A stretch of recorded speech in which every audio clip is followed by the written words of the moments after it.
کہ اگر عمر کو 10 سال کی زندگی اور ملتی تو روئے زمین پر مذہب اسلام کے سوا کوئی اور مذہب نہ ہوتا. اتنی فتوحات اللہ نے حضرت عمر کے ذریعے کرائی ہیں اور اسلام کا اتنا فروغ اور اسلام کی اتنی اشاعت حضرت عمر کے ذریعے سے ہوئی ہے. لیکن یہ بادشاہ، اس کا حال دیکھو مسلمانوں، اور اپنے گریبان میں جھانک کر کے ہم دیکھیں ہمارا حال کیا اور ہمارے قائد کا حال کیا، ہمارے مقتدی کا حال کیا، ہمارے پیشوا کا حال کیا، ہمارے رہبر کا حال کیا، ہمارے امیر کا حال کیا ہے. ان کا لباس دیکھو تو 14 جگہ پر پیوند لگے ہوئے تھے. ان کے بٹن دیکھو تو کانٹے چبھے ہوئے تھے. ان کا لباس اور شیروانی دیکھو تو تاج کے ٹکڑے تھے ٹکڑے. یہ بادشاہ کا لباس تھا، یہ امیر المومنین کا لباس تھا. سواری پر غلام بیٹھا ہے اور یہ بادشاہ نکیل پکڑ کر کے شہر میں داخل ہو رہا ہے. پادری نے معائنہ کیا، دیکھا او یہ وہ شخص ہے جس کا میں نے تورات میں ذکر پڑھا ہے. اس کا چہرہ بھی وہی ہے، اس کا لباس بھی وہی ہے، اس کے آنے کا انداز بھی وہی ہے. کہاں اللہ نے تورات میں بیان کر دیا تھا، کئی ہزار سال پہلے تورات میں بیان کر دیا تھا ایسا ایسا نبی آئے گا، اس کا ایک ساتھی ہوگا جس کا نام فاروق ہوگا. اور یہ فاروق اس لیے کہ یہ حق اور باطل میں فرق کر دے گا، حق ایک طرف اور باطل ایک طرف ہو جائے گا. یہ لقب ہوگا، یہ وہی شخص ہے. اے میری قوم کے لوگوں، لڑنا بند کرو، لحاظ بند کر دو، مقابلہ بند کر دو. شہر اب ان کے ہاتھ میں جا کر ہی رہے گا. لہذا جانوں کو گنوانے کی کوئی ضرورت نہیں، دولت کو برباد کرنے کی کوئی ضرورت نہیں. لہذا ملک ان کے حوالے کر دو. شکل دیکھ کر کے ملک فتح ہو گیا، شکل دیکھ کر ملک فتح ہو گیا. یہ عمر فاروق رضی اللہ تعالی عنہ ہیں، یہ ہے وہ عمر، انہی کی میں بات کر رہا ہوں. یہ عمر رضی اللہ تعالیٰ عنہ ایسے سخت تھے کہ لوگ کانپتے تھے. حضور کی گردن اتارنے گھر سے چلے ہیں، مگر قرآن نے ان کے نقشے کو پلٹ دیا. بہن بہنوئی کے بارے میں معلوم ہو گیا، وہ مسلمان ہو گئے. غصے میں آئے، تلوار میان سے نکال کر بہنوئی کے گھر پہنچے اور مارنا شروع کر دیا. مارتے مارتے لہو لہان کیا. آخر بہن نے آ کر جذبات میں یہی جواب دیا، عمر جس ماں کا دودھ تم نے پیا اسی ماں کا دودھ میں نے پیا ہے. تم میرے ٹکڑے تو کر سکتے ہو، میرے جسم کو کاٹ تو سکتے ہو، مجھے تم کھینچ کر مار تو سکتے ہو، مگر دل میں اترا ہوا یہ قرآن میرے سرے سے نکال نہیں سکتے. میری زبان سے جو اقرار ہو چکا تم اسے اپنے ہاتھ سے نکال نہیں سکتے. یہ اسلام میری رگوں پہ میں سرایت کر گیا، اب یہ نکلے گا نہیں. عمر سوچ میں پڑ گئے. یہ بہن جو کل تک میرا احترام کرتی تھی، جو کل تک میرے سامنے تھراتی تھی، آج اتنے جذبات میں میرے سامنے کیسے بول اٹھی؟ دل میں چوٹ لگی، دل میں ایک چوٹ لگی، جذبہ پیدا ہوا. ہدایت کا نور دل میں اتر رہا تھا، اللہ کی طرف سے ہدایت منتقل ہو رہی تھی. حضور کی دعا کا ثمرہ تھا، آپ کو ایمان مل رہا تھا. دل میں کیفیت پیدا ہوئی. سنا وہ قرآن جو تم پڑھ رہی تھی، کیا ہے وہ کتاب جو تم ابھی پڑھ رہی تھی؟ حضرت کی بی بہن نے کہا ایسے نہیں، غسل کرنا پڑے گا، پاکی حاصل کرنی پڑے گی. چنانچہ پاکی حاصل کرو پھر تمہیں قرآن پڑھایا جائے گا. چنانچہ حضور علیہ السلام کا وہ منزل من اللہ قرآن آپ کے سامنے پیش کیا گیا. سورہ طٰہٰ کو آپ کے سامنے پڑھ کر سنایا گیا. ادھر آپ قرآن سنتے، ادھر دل کی کیفیت بدلتی جاتی تھی. یہ تو وہ قرآن ہے، انقلابی کیفیت رکھتا ہے میرے بھائیوں. اسی قرآن کو سن کر عمر کی کیفیت بدل گئی. ابھی کافر تھے ابھی مسلمان ہو گئے، ابھی غیر مومن تھے ابھی مومن ہو گئے. کیا چیز تھی، کیا مقناطیسی کیفیت تھی؟ ہمارے پاس سالوں سے قرآن ہے، ہماری نسلوں سے قرآن ہمارے پاس ہے. باپ پڑھتا، دادا پڑھتا ہے، دادی پڑھتی ہے، ماں پڑھتی ہے، باپ پڑھتا ہے. ہم بھی قرآن کو دیکھ رہے اور پڑھ رہے، ہمارے دلوں میں یہ کیفیت کیوں پیدا نہیں ہوتی؟ اس لیے کہ ہماری اس کی طرف توجہ جیسی ہونی چاہیے نہیں ہے. جو قدر ہمیں دینی چاہیے وہ قدر ہمارے دلوں میں اس قرآن کی نہیں ہے. ہم نے قرآن کی قدر کرنا چھوڑ دیا، ان مدارس کی قدر ہم نے چھوڑ دی. ہم تو آج ان کو گری ہوئی نگاہ سے دیکھنے لگے. اس لیے قرآن کی برکت جاتی رہی، قرآن کی عظمت چلی گئی، اور اب ہمارے ارد گرد پریشانیوں کے جال بچھے ہوئے ہیں اور پریشانیاں ہمیں گھیر رہی ہیں. اور یہی حالات میرے بھائیوں گھیرتی ہی رہیں گی. اس لیے حالات پلٹنے کی ضرورت ہے. وہیں جانا پڑے گا ہمیں. ہم جہاں سے چلے تھے وہیں جانا پڑے. ساری دنیا کہے کہ یہ دقیہ نوسی ہے، یہ تو پرانی روش پر چلتے ہیں۔ کہا ہمیں تو اپنی پرانی روش ہی صحیح ہے، ہماری نجات اسی میں ہے۔ ہمیں تو پیغمبر نے بتا دیا تمہاری نجات اس میں ہے کہ تم اپنے بڑوں کے پرانے طریقے پر رہو، تمہیں آگے بڑھنے کی ضرورت نہیں ہے۔ دنیا کہے کہ ترقی یہ ہے، چاند پر پہنچ جاؤ، آگے بڑھو، پچھلی باتوں کو چھوڑو۔ ہم نہیں چھوڑیں گے۔ یہ ضابطہ دنیا کے بارے میں تو ہو سکتا ہے، دین کے بارے میں نہیں۔ دین ہمارا وہی ہے جو ہمیں 1400 سال پہلے اللہ کے نبی نے دیا ہے، ہمیں اسی پر چلنا ہے۔ ہمیں وہی قرآن ماننا اور قرآن پڑھنا ہے جو 1400 سال پہلے ہمارے سامنے آ چکا ہے۔ اس لیے میرے بھائیوں، قرآن سے جڑنا ہماری فلاح کا ذریعہ ہے، قرآن سے کٹ جانا ہماری تباہی اور بربادی کا ذریعہ ہے۔ ہم دنیا میں بھی ناکام ہو جائیں گے، آخرت میں بھی ناکام ہوں گے۔ یہی عمر فاروق رضی اللہ تعالیٰ عنہ ایک مرتبہ فخر سے فرماتے ہیں، اللہ کا شکر ادا کرتے ہوئے فرماتے ہیں، آپ ایک پہاڑی علاقے سے گزر رہے ہیں، پہاڑی علاقے سے آپ گزر رہے ہیں، ایک پہاڑی علاقے سے لشکر کے ساتھ جا رہے، اچانک چلتے چلتے آپ ایک جگہ رک گئے، پہاڑی سے نیچے جھانک کر دیکھنے لگے۔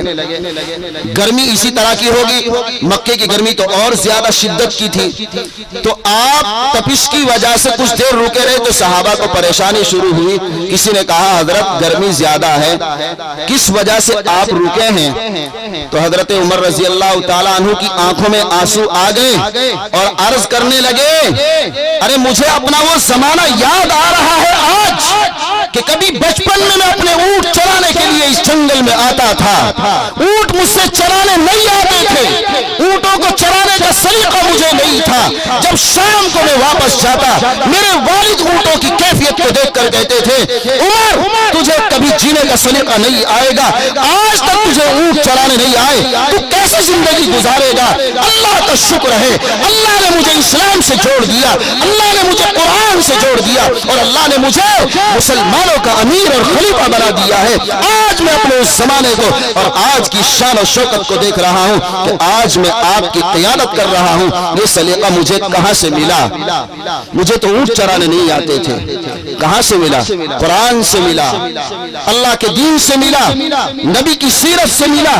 اس لیے میرے بھائیوں، ہمیں ساری کامیابیوں کا راز بس اسلام میں ہی ڈھونڈنا ہے، اسلام میں ہی تلاش کرنا ہے، قرآن میں ہی تلاش کرنا ہے، نبی کی سیرت میں ہی تلاش کرنا ہے۔ چاہے وہ کاروبار ہو، کاشتکاری ہو، ملازمت ہو، کوئی بھی کام دنیا کا آپ کریں، ساری کی ساری رہبری ہمیں کہاں ملے گی؟ قرآن میں اور نبی کی سیرت میں ملے گی، کہیں اور جانے کی ضرورت نہیں ہے۔ تو قرآن پڑھنا ضروری ہے کہ نہیں ہے بھائی؟ سب پر ضروری ہے۔ اب آپ تہیہ کر لو، ارادہ کر لو کہ ہمیں قرآن پڑھنا ہے، پڑھیں گے انشاءاللہ۔ سب پڑھو، سب کے لیے قرآن ہے۔ اگر آپ بڑے بڑے حضرات قرآن پڑھیں گے تو میں قسم کھا کے کہہ سکتا ہوں کہ آپ کی نسل قرآن پڑھیں گی، وہ بغیر پڑھے رہ نہیں سکتی ہیں۔ آپ کو اللہ نے وہ اثر دیا ہے، آپ کو اللہ نے وہ طاقت دی ہے، آپ کو گھر کا مالک اور ذمہ دار بنایا گیا ہے، آپ کو فوقیت دی گئی ہے، آپ کو اللہ نے قوت دی ہے، اثر دیا ہے۔ تم اگر اپنی زندگی کو بدل دو گے، تمہاری نسلیں بدلیں گی، تمہارے ماتحت بدلیں گے، بیوی میں دین آئے گا، بہنوں میں دین آئے گا، چھوٹے بھائیوں میں دین آئے گا، اولاد میں دین آئے گا، خاندان میں دین آئے گا۔ پلٹو اپنے کو، بدلو اپنے کو۔ اللہ نے کہا ہے ان اللہ لا یغیر ما بقوم حتی یغیروا ما بانفسہم، بدلنا پڑے گا۔ جب تک ارادہ نہیں کرو گے بدلنے کا، اللہ کی مدد شامل حال نہیں ہوگی۔ کیوں؟ اللہ کی رحمت کسی کی محتاج تو ہے نہیں۔ ہم چاہے بدلنا تو اللہ بدلیں گے، اور ہم ارادہ ہی نہ کریں تو اللہ نہیں بدلیں گے۔ اللہ نے ہمیں مجبور نہیں بنایا، مختار بنایا ہے، اختیار دیا ہے۔ دونوں راستے بتا دیے، یہ ایک راستہ ہے، یہ ایک راستہ ہے، یہ صحیح ہے اور یہ غلط ہے، یہ صحیح ہے اور یہ غلط ہے۔ اے انسان، تجھے اختیار ہے، تو اسے اختیار کر لے یا اسے اختیار کر لے۔ اس کو اختیار کرے گا تو جہنم میں جائے گا۔ یہ مائک بار بار پریشان کرتا ہے۔ اس راستے پر جائے گا تو جہنم میں جائے گا، اور اس راستے پر جائے گا تو یہ جنت میں لے کے جائے گا۔ تجھے رحمان کی تلاش ہے یا تجھے شیطان کی تلاش ہے؟ تجھے یہ طے کرنا ہے خود۔ اگر رحمان کی تلاش ہے تو اس سیدھے راستے پر جا، اور اگر شیطان کی تلاش ہے تو اس راستے پر جا۔ تجھے اختیار دے دیا گیا، اب تیری مرضی، جو تو اختیار کر لے۔ اس لیے میرے بھائیوں ہمیں مختار بنایا ہے اللہ تبارک و تعالیٰ نے، تو ہم اللہ کے دیے ہوئے اختیار کا صحیح استعمال کریں، ہم اس کے مکلف ہیں۔ اگر اسی لیے اللہ کی طرف سے عذابات کی شکلیں بھی آئیں گی، کوئی یوں کہہ دیتا ہے، منہ پھاڑ دیتا ہے، اس لیے کہ عقیدے کی کمزوری بہت ہے ہمارے اندر، اللہ حفاظت فرمائے۔ بعض تو یہ کہتے ہیں بھئی جو ہوتا ہے اللہ کے حکم سے ہی تو ہوتا ہے، اگر ہم نماز نہیں پڑھ رہے نعوذ باللہ یہ اللہ ہی کا تو حکم ہے۔ یہ ذرا سوچ لو، زبان کھولنے سے پہلے سوچ لو کہ ہم کہہ کیا رہے ہیں۔ میرے بھائیوں ایمان کا مسئلہ بڑا نازک مسئلہ ہے، بڑا نازک مسئلہ ہے۔ یہ کلمہ اچھا نہیں ہے، ایمان خطرے میں پڑ سکتا ہے۔ اللہ نے تمہیں مجبور نہیں کیا کہ تم گناہ کرو، اللہ نے تو اجازت دی ہے، اختیار دیا ہے، راستہ بتا دیا، یہ بھی راستہ ہے، یہ بھی راستہ ہے، اب تیری مرضی، تو اس پر چل یا اس پر چل۔ اس پر چلے گا ہم ثواب دیں گے، اس پر چلے گا تو سزا دیں گے، عذاب دیں گے۔ اللہ نے دونوں راستے بتا دیے، اس لیے میرے بھائیوں قرآن سیکھو، قرآن پڑھو، اور قرآن کے مطابق زندگی بنانے کی کوشش کرو۔ اور جو بچے قرآن پڑھ رہے ہیں اللہ کے یہاں وہ بڑے مقام والے ہیں، بڑی عزت والے ہیں، وہی نہیں بلکہ ان کے والدین بھی بڑی عزت والے ہیں، اور اللہ کے نبی نے ان کے لیے بہت بڑا مقام بیان کیا ہے، بڑا امتیاز بیان کیا ہے۔ حدیث آپ نے سنی ہے، حدیث پاک ہے، من قرأ القرآن وعمل بما فیہ، جس آدمی نے قرآن پڑھا اور قرآن کے احکام پر عمل کیا، البس والداہ تاجا یوم القیامہ، قیامت کے دن اللہ تبارک و تعالی اس کے والدین کو ایک تاج پہنائیں گے، ایسا تاج کہ جس کی روشنی آفتاب کی روشنی سے بھی کہیں زیادہ چمکدار ہوگی۔ اللہ اکبر، یہ تو والدین کا مقام بیان کیا ہے۔ اور یہ جو پڑھ رہا ہے، حافظ ہوا ہے بچہ یا بڑا آدمی قرآن پڑھ کر حافظ ہوا ہے، اس کے لیے کیا انعام ہے؟ دوسری روایت میں پیغمبر نے فرمایا کہ صاحب قرآن سے کہا جائے گا اقرا، قرآن پڑھ، ورتقی، منزلوں پر چڑھتا چلا جا، ورتل، اور ایسے ترتیل سے پڑھ، کما کنت ترتل فی الدنیا، جیسے تو دنیا میں ٹھہر ٹھہر کر پڑھا کرتا تھا، آج بھی تجھے قرآن ٹھہر ٹھہر کر پڑھنا ہے اور پڑھتے چلا جا۔ کہاں تک جانا ہے؟ فَإِنَّ مَنزِلَكَ عِنْدَ آخِرِ آیَةٍ تَقْرَؤُهَا، تیری آخری منزل وہ ہوگی جہاں تیری قرآن کا آخری لفظ اور آخری آیت پوری ہوگی۔ ایسا بڑا مقام اس قرآن کے پڑھنے والے کا، اور اس قرآن کے پڑھنے والے والدین کو اللہ انعام سے نوازیں گے۔ میرے بھائیوں تو کیا یہ انعامات پر ہمارا یقین نہیں ہے؟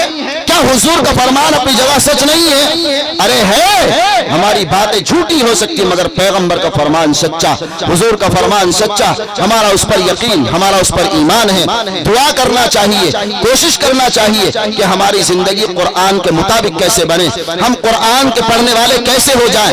ان مدارس کے جال کو غنیمت جانو، ان سے محبت کرو، اور یہاں آ کر وقت نکال کر قرآن پڑھو، سیکھو۔ یہاں نہیں آ سکتے تو بچوں کو یہاں بھیجو، اور آپ امام صاحب سے سمجھوتا کرو، مسجد میں امام صاحب سے اپنا وقت لو کہ حضرت ایک وقت میں کسی بھی نماز میں 10 منٹ آپ اپنا وقت ہمیں دے دیں، اور کوئی آیت ہمیں سکھا دیا کریں۔ اس طرح آپ ایک ایک آیت سیکھیں گے، بہت سارا قرآن آپ سیکھ لیں گے، خدا نہ خواستہ اسی طرح قرآن سیکھتے سیکھتے ہمارا انتقال ہو جائے اور موت آ کھڑی ہو اور ہم دنیا سے چلے جائے تو میرے بھائیوں کل قیامت کے دن طالبان علوم نبوت میں ہمارا شمار ہوگا۔ اس سے بڑی فضیلت کیا چاہیے آپ کو؟ طالب علموں کی جگہ پر اور علماء کی فہرست میں ہمارا شمار ہو جائے گا۔ پڑھتے پڑھتے مرا ہے، اللہ کی رضا حاصل ہوگی۔ اللہ تبارک و تعالی ہم سب کو قرآن کریم کی تلاوت کی توفیق نصیب فرمائے، اور قرآن کریم کو سیکھنے اور سکھانے کی توفیق نصیب فرمائے۔ جو لوگ قرآن پر محنت کر رہے ہیں اللہ ان سے ہمیں محبت کرنے کی توفیق نصیب فرمائے۔ اللہ تبارک و تعالی کہنے سننے سے زیادہ عمل کی توفیق نصیب فرمائے۔ آمین وما علینا الا البلاغ۔